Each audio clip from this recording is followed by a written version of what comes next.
Citizens for Jeffco Schools, I think it is. And our videographer is our chamber president, Stan Fox. Who is doing a lousy job. Rather than suffer any more delay, let's let Byron get started. Thank you. Did you want to come in and... Bring chairs. They give you chair space. Yeah, right here. Here comes the chair.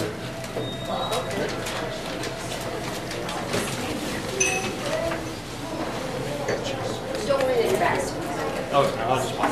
It's all good. What's that? Okay. Go, Byron. Talk to you about budget and funding issues. My name is Byron Gale. I'm actually a parent of 2 kids in the Wilmot Elementary, and that really is why I'm here, because I'm a parent. But I've had the opportunity to work with Wilmot Council, and because my interest in education and because my kids. And that led me to an opportunity to work with a great group of people, Citizens for Jeffco Schools, who share the same passion I do, and that is to do what's best for Jefferson County schools. And so that led me to the opportunity to talk to you. I'm actually an engineer, petroleum engineer by background, and I work for an oil and gas company as vice president for Canada. And we're the second largest producer of natural gas in North America, but that's a whole separate story. If anybody wants to talk about fracking or something afterwards. But I'm here tonight to talk about my passion, and that's education and working with Citizens for Jeffco Schools. A little bit about Citizens for Jeffco Schools. So it's essentially a group of volunteers, parents, business leaders, citizens who are coming together. It's a large group growing every day, a huge team all across Jefferson County, and we're led by co-chairs, John Levine and Kelly Johnson. There's John, there's Kelly, and including former Jefferson County Board of Director member Herford Percy. Did I say his name right? Met him at the board meeting, and First Bank of Lakewood President Buddy Douglas. So this group is essentially leading the effort in Jefferson County to generate support for mill levy override and bond package for the board to consider at the next June 7th meeting, and hopefully turn that into a ballot initiative in November. The group follows, and I apologize, I have a PowerPoint, it would look good on a wall, but I'm going to point to a little handout I have here, because we're all aligning with the Jefferson Public Schools mission to provide a quality education that prepares all children for a successful future. So what's at stake here? Well, Jefferson County, largest school district in Colorado. I've learned the 33rd largest school district in the nation. 86,000 students involved, 12,000 staff, and over 500,000 stakeholders. And so we know that Jefferson Schools is committed to excellence and providing quality education despite all the budget cuts that they've had to endure over the past few years. And we know that they put students first. And that's evidenced by the fact that they've done their best to keep cuts out of the classroom. What do these cuts look like? Well, over the past 3 years, these cuts have amounted to $63 million, over $63 million. 2 points here. One, it points to the fact that Jefferson County, that Jeffco Public Schools has managed their budget very effectively, very efficiently in promoting these cuts and putting the money where it needs to go. So $63 million over 3 years. How much more can they do? That's the question. But when you look at the breakdown of where every dollar goes, all but 16 cents out of every dollar goes right into the classroom. You have 5 cents for every dollar that goes to general administration, and 11 cents that goes to supporting the buildings, operation and maintenance. So the vast majority, 84 cents out of every dollar goes right to the classroom, right to education. So not only have they brutally made cuts, but they're putting the dollars in the right spot. So when you look at the cuts and what's next, that's what drove our Wilmot Council and Citizens for Jeffco Schools to ask several questions. And they related to a mill bond initiative. The first one that I explored had to do with real estate values. If we can show to the average citizen who may or may not have kids in public schools that their property values can be propped up, upheld by having quality schools in their area and quality education and the funding for that quality education. So we set out on a study to prove that for ourselves. And we started with a study at the University of Delaware that, sure enough, proved our point, but we wanted more. So we looked at 3 case studies, one from Florida, one from the state of Washington, and one from St. Louis, that showed an 11% bump, 17% bump, and a 15% bump in those 3 case studies, where you had quality schools, where those areas had funded and passed similar mill bond initiatives, and where they saw propped up real estate values. Another question we explored was, mill bond, what's the point? I already paid too much in taxes. So we looked at that as well. And we found that, based on a study from the Tax Foundation, that Colorado actually sits 11th lowest among 50 states in terms of our tax burden. 11th lowest, 39th.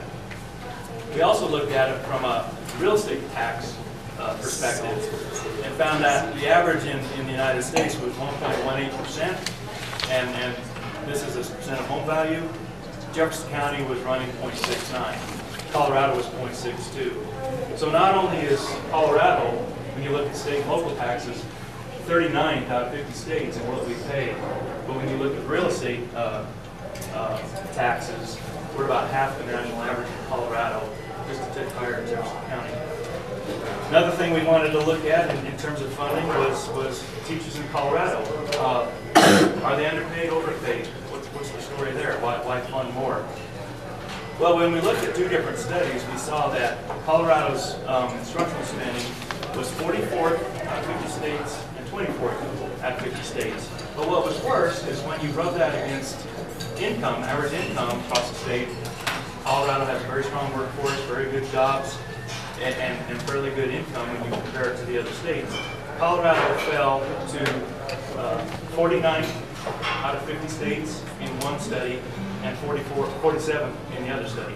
So we are second lowest and third and fourth lowest out of all states in terms of what we pay per pupil for education and the teachers.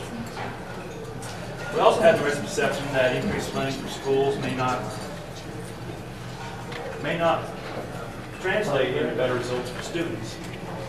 So we looked at that as well, and this is very hard to see, but we took some student achievement metrics, and we took some teacher qualification metrics, and we compared that to funding and teacher salaries, and came up with a nice correlation where you see the green on top, the yellow in the middle, and the red at the bottom. We put the responses in 3 buckets and showed a strong correlation between student achievement and measures in teacher quality. And to get the measures in teacher quality, of course, you've got to provide the funding to have high-quality teachers in the classroom. But this hasn't come without challenge. We've noted that in the last year, and this is amazing to me, that in Jefferson County, the number of students that fall in the homeless category has increased 642%. Number of students that are Section 504 handicapped is up 150%. Free lunch eligible up 88%.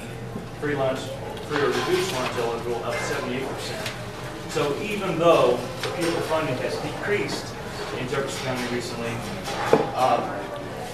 they've had to overcome that with their budgets and with their funding. So the conclusions that we get from this research is case studies show a correlation between school funding, school quality, and real estate values.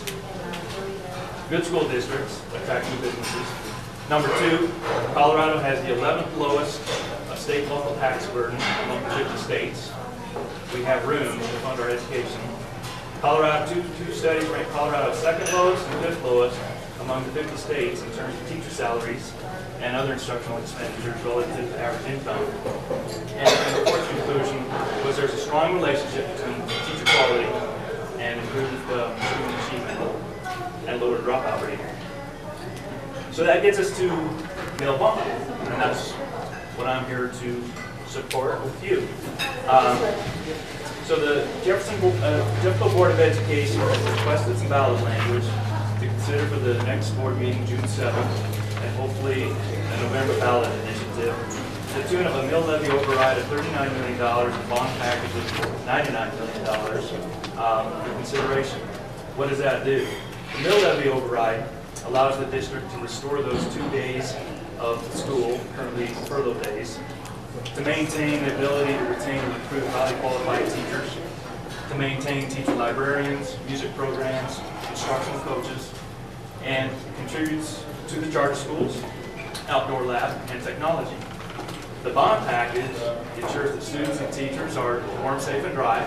After all, when you look at the infrastructure, apparently there's about $585 million worth of repairs that needs to take place, and if neglected, that dollar amount could go to $900 million in the next 5 years. So it's basic maintenance.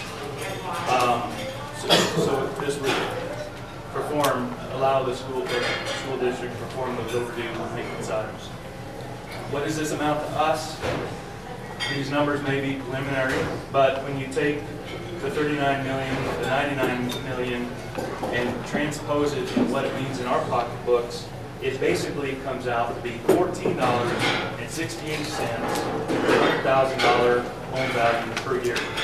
So when you divide that by 12 months in a year, it's $1.23 per month out of our pocket to ensure good schools based on $100,000 home value. But the average home value in Jefferson County may be $250,000 or so. So when you prorate that up, it's about $3 a month. Right here for our next 10 minutes. Absolutely. Thank you. Great. This is Ed Sutton from Jeffco Student First, and by the way, Laura Boggs is a school board member. Oh. She's here, so thank you for coming, Laura. Ed, you're on. Thank you. How many people here are local business people, own a business? In one? Two? Oh, behind us? Behind you? Okay. No, I'm not. How many are parents who have students or grandchildren in Jeffco Public School? Not anymore. Great. My name is Ed Sutton, and I'm with an organization called Jefferson County Students First. This is an organization that we formed about almost 2 years ago. We are a nonprofit, nonpartisan. On our board of directors, we have former school board members. We have former State Board of Education members. We have former teachers. We have CEOs. We have business people. A real mixture of people who are all concerned about education in Jefferson County. So our goal and our mission is to provide every student in Jefferson County the highest quality education that they can receive. And we endorse choice. We believe choice is one of the keys to provide students that. About a year ago, I was in the Buchanan Recreation Center. I live in Evergreen. And I was going in to work out. My son was with me, who was a graduate of Jefferson County High School, one of my sons, both of them are. And he was a guest, so I was going to pay for him at the counter. And I asked the young lady at the counter how much the guest fee was, and she told me that it was $7.50. So I took out a $10 bill, and I handed it to her, and she opened the cash drawer in front of her and took out a calculator. And she looked up at me, and my son looked over at me, and we didn't say anything. And she was a graduate of one of our local high schools. And she said, "I'm so sorry, but I'm just not confident enough to make change in my head." So she made the change with the calculator, figured out that we should get $2.50 change. So what I'm telling you is that I don't think there's something in the water that's causing 60% of our 10th grade students in our system who cannot pass their CSAP proficiency math test. That's what we have today. 60% of our students cannot pass. So they're not stupid, these kids. So I became very concerned about this, and we went to work, and we formed Jefferson County Students First. And to give you a little background, I'm a business person, but I've been involved in education for quite a while in Jefferson County because we had kids here. We had 4 children. All of them attended Jefferson County schools, high schools, elementary schools, middle schools. All of them went to foreign schools in other countries. Some of them have also been homeschooled, and some of them went to charter school. Not charter, excuse me. Yeah, charter school. So we've had some experience. My wife was president of PTA. She was the head of junior grade coach program. She started the foreign language program in Jefferson County. And we got upset because we weren't making the progress we wanted. So we went ahead, and she is one of the founders of the Evelyn High School, which you're all familiar with. So when we were interviewing teachers for Evelyn High School, we went to meet with the top teachers in Jefferson County, master teachers, because we wanted feedback from them about what we should do at Devlin. I remember one of them telling me, he said, when you're hiring teachers, you need to be careful of this. And he said to me, this was almost 20 years ago. He said, you've got to watch out for the dance of the lemons. And so I said, what's that? He said, well, about 30% of our teachers get moved in the schools every year. They're not performing where they are, they just move them to another school. And I thought, that's interesting, I didn't realize that. And so of course, if any of you have seen the movie Waiting for Superman, has anybody seen that? Okay, they talk about that. Okay, I didn't realize when I heard it, 18 years later, when I saw Waiting for Superman, it struck me that this teacher was telling me this was happening 18, 20 years ago. So one of the problems we have in Jefferson County, as you know, is we have a system that is not performing as well as it should be. We have a lot of students that aren't getting the education that we should be getting.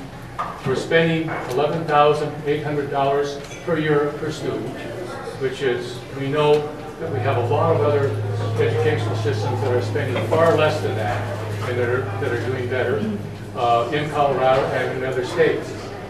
I'm sorry, was that 11,800? Yes, yes. Thank you. If you take $1 billion, you have approximately 79,000 full-time equivalent students. Divide that into $1 billion, about $11,333 approximately, $11,830 per year is what we're spending. That's a lot of money. And you can see that right now our enrollment is declining and our expenses have been increasing. So if you look at since 2004, expenses have increased $122 million, or 18% increase in our overall expenses, while enrollment has declined 3.8%.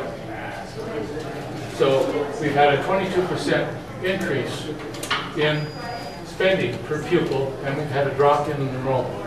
So we continue to spend more money, and we're not making a dent in our CSAT score improvement. You can go look at these, you can go on our website, Jefferson County Students First. Everything I'm telling you comes right out of the Jefferson County records, their financial records. Since when? All these statistics are since when?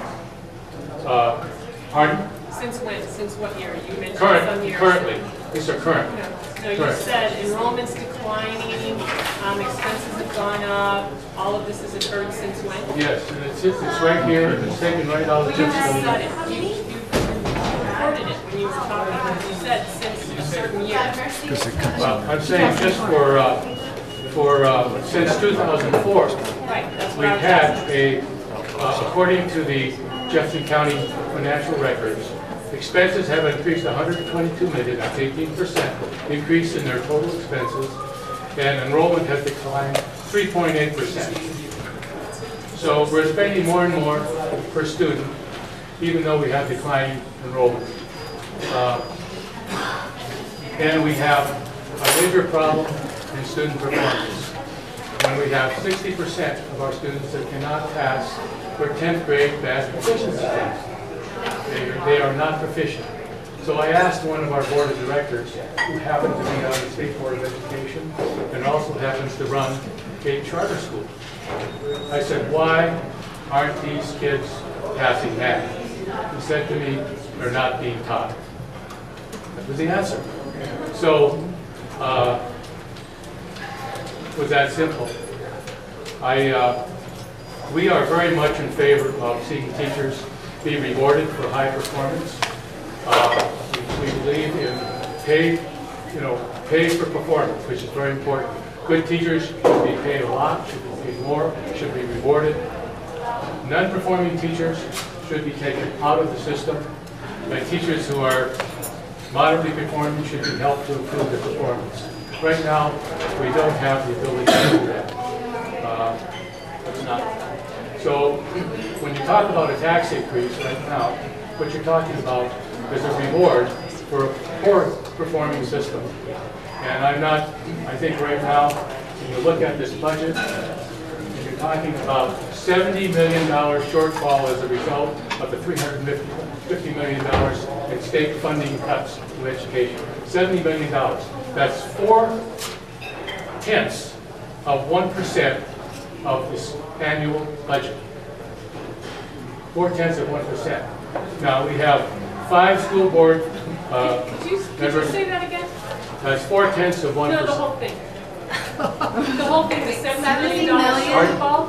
Pardon? The $70 million shortfall? The $70 million is like 0.4% of your total budget, of your total annual budget. So the question is that How is 70 million 4/10 of a billion? 0.4% of a billion. If you want to ask a quick question, go ahead, if it's drawn out. Exactly, let him finish. you have actually, I should correct that. We have budget reductions set up for 2 years. We have $70 million in budget reductions that we have to find, and I think the proposal is $35 million in this budget year, and like $40 million or $42 million in the next budget year. So if you take, say, $35 million, okay, of the total budget, it's about 0.4%. So what you're trying to find is, let's say, $35 million in 1 year out of $1 billion. And there are, how much time do I have left, Robert? Well, otherwise you had 1 minute, but now you have 2 minutes. I have 2 minutes. Okay. So what I'm going to tell you about after we come up the next time is the budget process and what we're focused on and how that works and why we shouldn't have to be worried about $35 million a year in $1 billion system to find cuts and how we can find those cuts and where the money will go when you raise taxes. Where is it going to go? I'll cover that in the next session. Thank you. Thanks, Ed. Thanks, Bart? Replace these teachers. So 5 minutes. Union, that you can't replace the bad teachers? Union? Pardon. Be quiet, Jim. Tell me when. Go now. Okay, well, thank you again. And so, where I was leaving off from the first 10 minutes is again to show that the case studies support a correlation between school funding, school quality, and real estate values. Colorado is 11th lowest in taxes. 2 studies rank Colorado second lowest and 5th lowest in terms of teacher salaries, other instructional expenditures. And there's a strong relationship between teacher quality and improved student achievement. Now that being said, I would advance this concept from Citizens for Jeffco Schools is that we are in favor and we see great value in this mill bond package. That doesn't mean we stop looking at the budget. I think that there's a great opportunity to continually review the budget and look for efficiencies and look for the appropriate cuts, especially those that don't impact the classroom as Jeffco has done in the past. I don't think it's a matter of either or. I think it's a matter of doing both. I don't think we necessarily need two opposing camps here. These are tough times. There's a challenging issue. It's time for everybody to get on the same page and bring all the creative ideas and solve it together. So I don't think it's a matter of either or. I think it's a matter of both. I like the personal aspect. I'll start with my own. My daughter is a 5th grader at Wilmot. She has a wonderful teacher. Wonderful teacher. In fact, she just passed the GT exam. She'll be in the GT program at Evergreen Middle School. However, her teacher is retiring. Perhaps the best teacher in the school, she's retiring. Enough is enough. A 3% cut and entering the second year with a 3% salary cut and looking at more challenges coming her way without a mill bond, she's retired. High quality teacher is gone. Very unfortunate. In terms of performance, I think Jeffco Public School System is a very strong performing district. You can look at any metric compared to the state average. Jeffco beats the state average in every metric. You look at it nationwide, competes very well. I'm always playing around in schoolview.org on the CE website, looking at schools' performance, looking to see if they're in the upper quartile, continuing to move up and to the right, continuous improvement, and I see it across the board. Definitely see it at Wilmot. I was a little confused with the $11,000 per pupil. Again, being an engineer, I just use the numbers and the facts and the figures and bar charts and graphs. And what I show is that when you look at K through 12 per pupil funding, Colorado versus the national average, this is a dismal looking plot down and to the right. Looks horrible. I hope no company stock does this. To the point where Colorado will soon be somewhere between $2,000 and $2,500 per pupil per year under the national average. That's how bad it is. But is the 11,000 accurate? Here's my number, because what I'm showing on this plot is, again, right off the Jeffco Public School site. This is the general fund budget. And you can see that the reductions have been effective. Not only has the absolute dollars moved down, but per pupil has moved down. So 2009, 2010 total program, $562 million, 539 the following year, 511 the following year, and now 509 million. So this is the general fund that I used to base the per pupil number off of. And you can see through efficient managing of the budget, it's come down 4 consecutive years. When you do that per pupil, and again, I'll offer another bar chart. Here's Jeffco's total per pupil funding. And you can see that it did increase up until about 2009. Some people think that that's a good thing. I've told you about all the challenges that Jeffco Public Schools has had.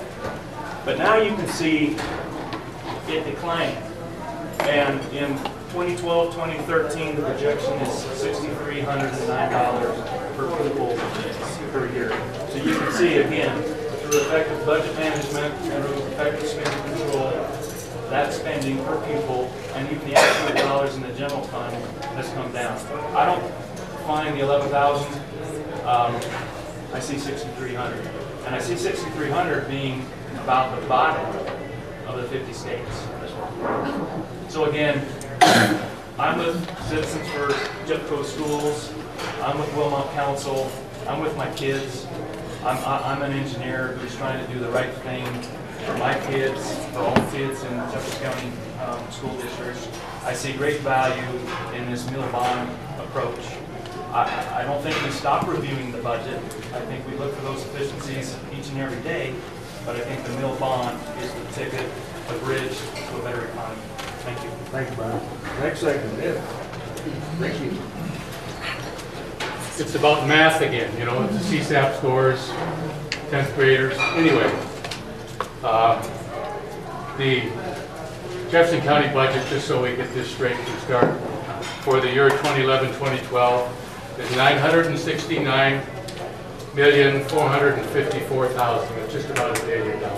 That's right out of their budget numbers. Okay, the full-time equivalent students are about 79,000. I'm going from memory. If you go up to 82 or 84,000, that includes part-time students. So if you look at full-time equivalent students, that's what you have to use to get to the cost per student. So if you take 969,454,000 and divide it by your 79,000, that's your number. That's their total expenditures, not just the general budget. So what you have is you have about 619 million, which is the general fund, which is what you were talking about, the general fund. 619 million. But your total budget is 969 million. So your real expenditure per student, if you count your total budget, which I don't know why you wouldn't, if you're in business, you count all the expenses that you have when you determine how much it costs to produce your product. Okay, so that includes, that 619 million, which is the general fund, includes salaries for teachers, school service employees, administration. That's about 81% of that general budget that the former speaker just mentioned. So that 81% is comprised a big portion of that budget, which is about $500 million for salaries. Okay, out of that, 619 million, 500 million for salaries. So that leaves you, there's another about 77 million that has to be spent for basic items that you just have to have. Telephones, other things that you have to have, which are part of your operating budget. So that's about another 12%. So now what you've ended up with in the general fund that are items that you have to spend, because you got to remember, we're tied in by contract to pay the teachers. We approved a 4-year contract, the school board did, last June. And we're also tied into certain contracts to pay for certain services, which is the other 77 million. So what you have left is, if you take that out, you have about 6.6% of the general fund budget left. You have $41 million left out of your 619 million, which you can play with. 41 million. And you're looking for annual cuts. You have to have about $35 million in 2 years to balance the budget, to get rid of the $70 million deficit as a result of $350 million state reduction in education spending. So, where do you find $41 million in cuts when you only have about $41 million to look at? So it's not a difficult problem because you're pretty limited on what your cuts are. So at this point, I would like you to also understand a little bit about the budget process for Jefferson County. You have about 4 different entities in the county which are involved in preparing the budget. Is anybody familiar with the Citizens Budget Academy? Okay. Have anybody participated in that? Yep. Okay. So do you understand that you only had about $41 million to look at, okay, where you could find cuts? Can you give me an example of what's in that 41 million? 41 million? Those are 41 millions are services that the district costs that they have for all kinds of services that they contract for that are outside of salaries to teachers, administrators, other school employees working in the school services. That's what it is. What are those contracts?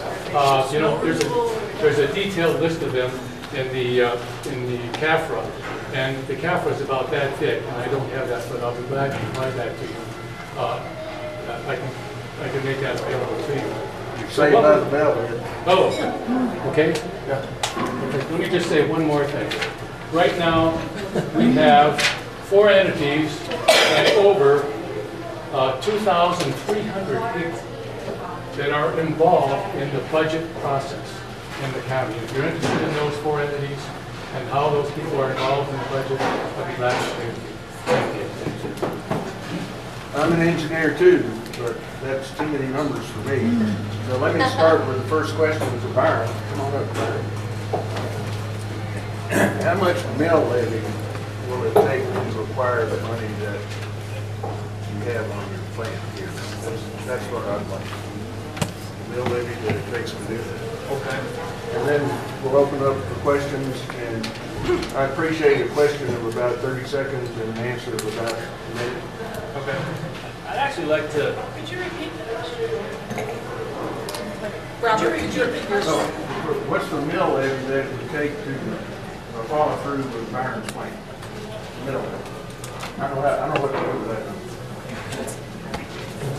for that, I'd actually like to have Kelly answer that question. These numbers are being worked ever since the last board meeting. Some of them are preliminary, but there sure seems to be, we have our arms around ranges. Right. So what the board has asked the staff to draft for ballot is $99 million bond. Would you mind standing, please? Yeah, that would be great. A $99 billion bond and a $39 million mill levy. And the reason they got to those numbers, we presented a recommendation of $35 to $39 million in mill levy. And we asked the district for a list of priority one needs in our schools. Those are things like HVAC systems that don't work, roofs that are leaking, fire alarm systems that are broken. And that number is almost exactly $97 million. So we recommended just under $100 million for bond. So this is not what you've seen in the past, where in '04 we had $335 million, I think, in bond or something like that, and we were able to build new schools. There will be nothing shiny and new from this. This is keeping our kids safe and dry. If you put those two numbers together and understand that in December, the district has worked aggressively to pay off some bonds. So we have bonds from 1994, I believe it is, 92, thank you, that will be paid off.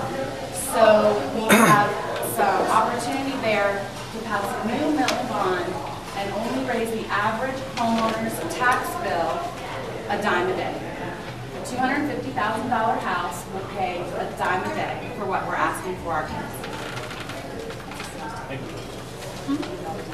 If you computed the mill levy, $250,000 market value. Average home value in Jeffco, I'm told by the assessor, is $250,000. We can give it to you by every $100,000 too, if you'd like that. It would be $1.23 a month, or $14.68 a year for every $100,000 of home value. So if you have $1 million home, it would go up. Thank you. Ed, you do? Question for Ed, question for Byron? I do.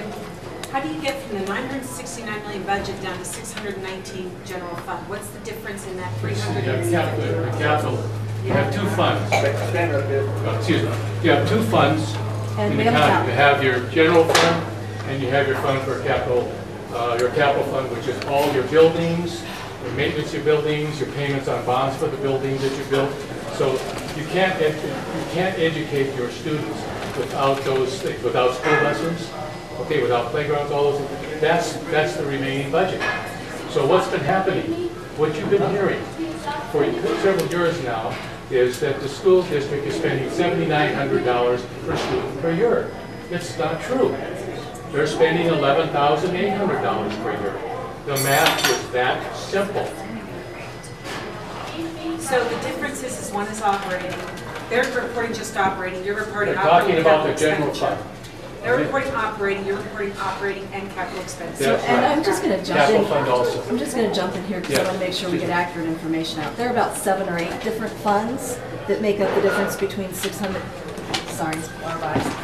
There are about 7 or 8 funds that make up the difference between the $619 million or $26 million general fund and the $936 million or $69 million. Check what we've actually spent.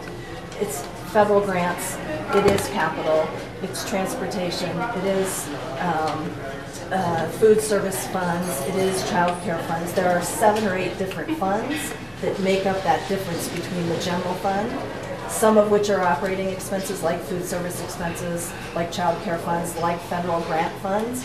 The majority of those go to operating expenses as well as some capital.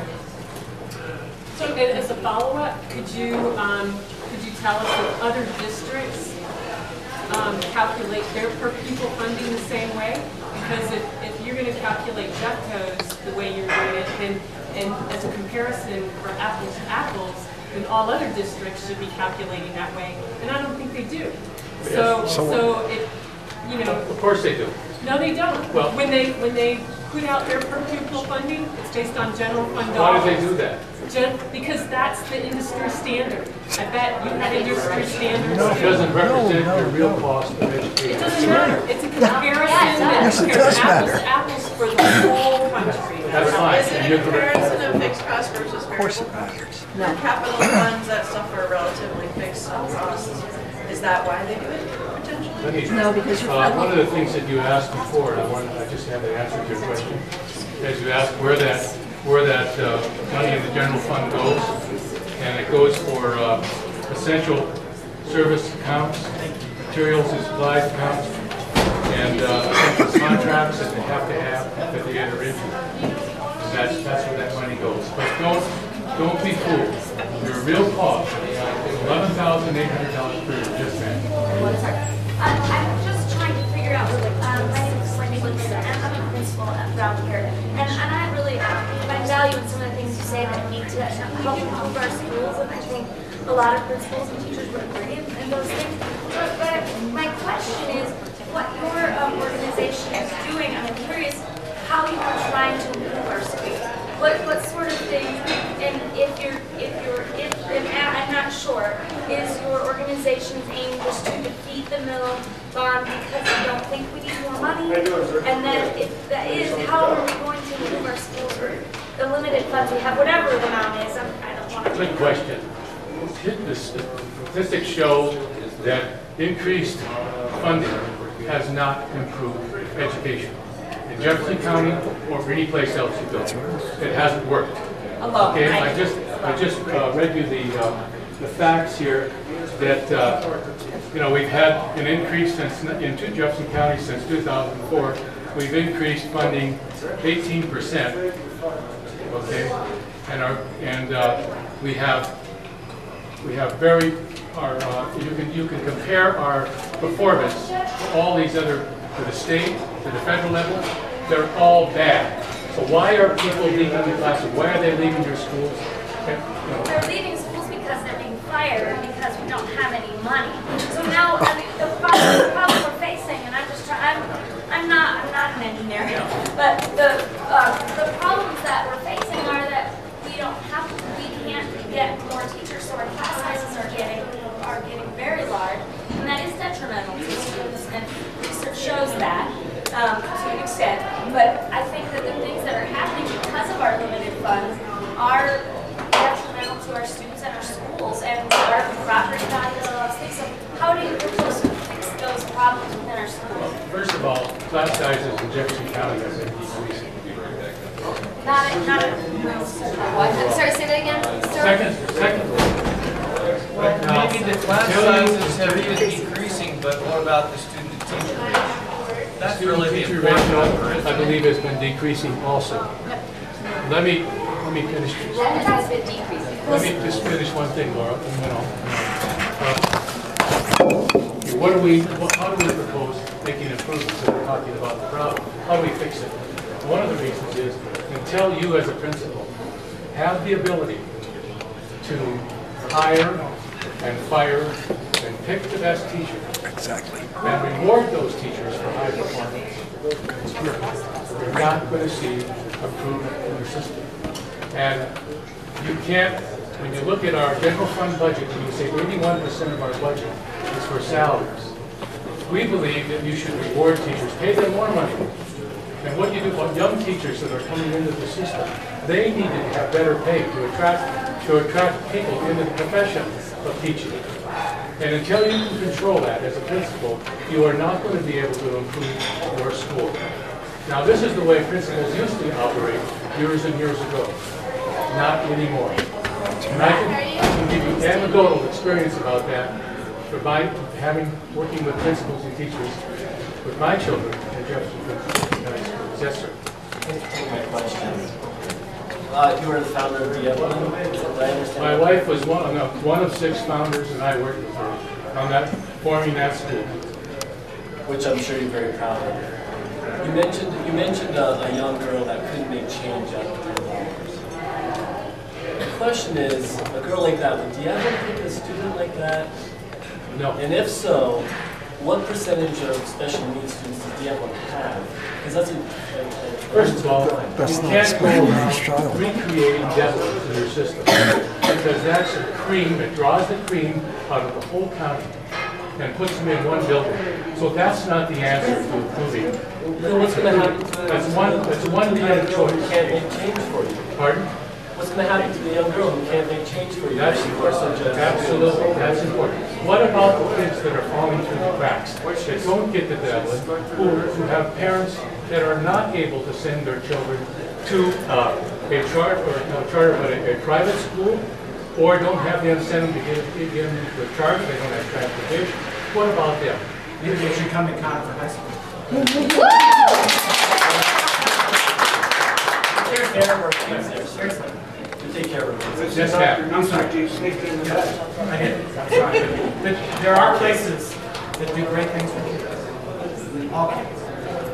And Conifer's one of those places. And have you seen the scores that have just been published for third graders in their literacy and their reading scores? Yes, the 8th graders. No, third graders. Third graders. How many have been published this year so far? I just saw the 8th grade test come out of the Federal Department of So Education. the third grade reading CSAP bed? Pardon? I think your question is Yes, our third grade reading C- CSAP. Yes. And I have seen that, as a matter of fact, And and I we can appreciate celebrate that question. I would quite disagree with that. We still have only 80% of our third graders are proficient in reading. And if that's an okay number for you, I'm happy for you to celebrate. And what's But going that on with means the other districts? we did. How do you compare to the I would love to answer that question, Kelly, because the state had a 1% increase in the number of kids that were advanced or proficient in reading this year, and Jeffco had a 0.3% increase. We're still leaving 1,200 children. 1,200 third graders will go home this summer, come back to their fourth grade teacher, and not be at grade level. You can shake your head, but all you have to do is look at the numbers. Class, and when you were in a school that saw what was going on in a school, and those 20% of children that we're working as hard as we can to get them proficient as well. And so, for people for you to stand up and say that 80% is not a celebration, Yeah. I disagree with that. I would say for the third year in a row, for Jeffco to have no And I significant would say reading shame on you. in I'm sorry. third grade reading proficiency is the school board not setting tough enough standards for our superintendent. That's exactly what I would say. Robert, we have a question back here. I just want to make sure those of us back here don't get. She has a question? No, I don't. Or a comment? We have a student who'd like to say something. Can we hear from a Myron, student? do you have anything to? I'll add one thing, and then I'd like to hear the student's question, is that I'm a huge supporter of Jeffco Public School system. I think it's a great performing school district, and it's all about continuous improvement. I happen to have, my son is in third grade, and we celebrated that. The absolute value of the number, that's one thing. The spirit of continuous improvement and what he accomplished, that's another. We celebrated that. Yes. He's a The other point back to what was discussed earlier for pupil spending, it is very important to normalize those numbers across the state, comparing district by district, across states and across the country. And so the example would be, if you throw it all in the pot, you operate your homes, you have a certain operating cost of your homes, power, electric, gas, and so forth. If you had to invest $50,000 into a new roof, the equivalent of that per pupil funding would be if you were to take your normal monthly operating cost of your house, throw in the cost of the roof, and then divide it by the number of months in a year. That would be very misleading, and you wouldn't be comparing favorably to your neighbors. So it is very important to normalize that per pupil spending. And I would advance for Jeffco's website, what Jeffco is putting on is this $6,309 per pupil per year, which is going to be down $700 compared to just 2 years ago. And dropping every year. The last thing I'll say is that, you know, in my presentation, I actually happen to have that 8th grade math CSAP score.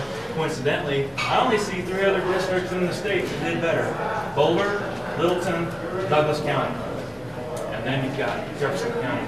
Also in my presentation, I don't agree with declining enrollment. I see enrollment currently within 1% of what it was in the previous year, and I think that's consistent with Lori Gillis' presentation at the board meeting on May 3rd. Thanks, Brian. Well, frankly, I don't know anything any more important than raising the next generation for education. And God knows that I spent $250,000 on that kind of stuff. Most of it went to seed medicine. So this young man had a question. Okay, so I've got a question for Byron. Sure. All right, so we were talking about the bond and all that. So where would all of the money that you guys are talking about getting go? I mean, I know that there's repairs that need to be made, but if I remember correctly, that's only about half of what you guys are trying to get out of the mill bond. So where else would that money go besides just to repairs and stuff like that? Yeah, good question. I'll start, and then I can maybe turn it back over to Kelly or Jonna. So in 39.99, the mill levy override of $39 million, and the bond package of $99 million. And again, I apologize, I covered this really quickly. But the mill levy override, unfortunately for you, erases those 2 furlough days, but your parents might. We're back to the ability to retain and recruit high-quality teachers. We're back to being able to maintain your teacher librarians, music programs, and instructional coaches at your school. And then there is funding for the charter schools. You may or may not attend those, but outdoor lab and additional technology. So Byron, can you help us a little, because you're talking about $46 million in cuts and a $39 million mill levy, $5 million of which is going to go right into compensation. So now we're down to $34 million. And by 2018, $20 million of that will be going into para. So now we're down to $14 million. So how do you stretch $14 million across $46 million in cuts? Yeah, I don't identify with the 14. Is there, we have more structure around how that allocation works? The money that we're looking at getting is money that would go in the general fund. It would pay for the things that Byron's talking about, things that have to do with the classroom. People in the classroom and what's going on in the classroom. And opportunities for our kids. It's different at elementary school than it is at high school. At the elementary school, we'd be able to preserve some class size. We can talk about being especially important for our K-3 kids, but definitely important for elementary school. At high school, we'd be able to offer more electives. That's what we're trying to preserve. So as Mrs. Fox goes through this number, getting smaller and smaller and smaller, what I hear her saying is we don't have enough money. So let's see if we can get a little bit of an investment in the district. Your name is Sharon? Yes. I was just curious on those numbers, the CSAP numbers. If you do take into account the 1,200 that are not reading at grade level, I understand the county has a large population of homeless children and those on, reduced lunch, that type of thing. Typically, there's some problems there. So did that account for some of the 1,200 that might not be reading at grade level? Have they been in one school for a month, another school for 2 months, and then maybe out of school for 6 months? I think it's a great question. And as we look at so I think your question was, as we look at those 1,200 third graders, which I don't know how you can be happy with, because if one of them I didn't say I was happy, but I wouldn't if that was considered. The interesting part is that we don't lack the know-how to do it. We have schools, neighborhood schools like Swanee and Bean, who are growing their third grade reading proficiency exponentially. So are there kids in that group who are on free and reduced lunch, homeless, English language learners? Absolutely. But do we know how to do it? If you got a school board that had the will to say to the superintendent, 85% is your level or 90% is your level, and by the way, there are districts like Adams that have grown that much in the last year, it is absolutely doable. But you need to put the money in the right places and put the programs in the right places. Exactly. And to Kelly's point about $39 million covering it, when $25 million goes right into compensation, I don't know how you can look at these people and tell them honestly you can do all the things that you're talking about doing when they're $46 million in cuts. You're saying about the bell at 7 o'clock. I have a handout if anyone's interested with our contact information. Compensation. Teacher salary.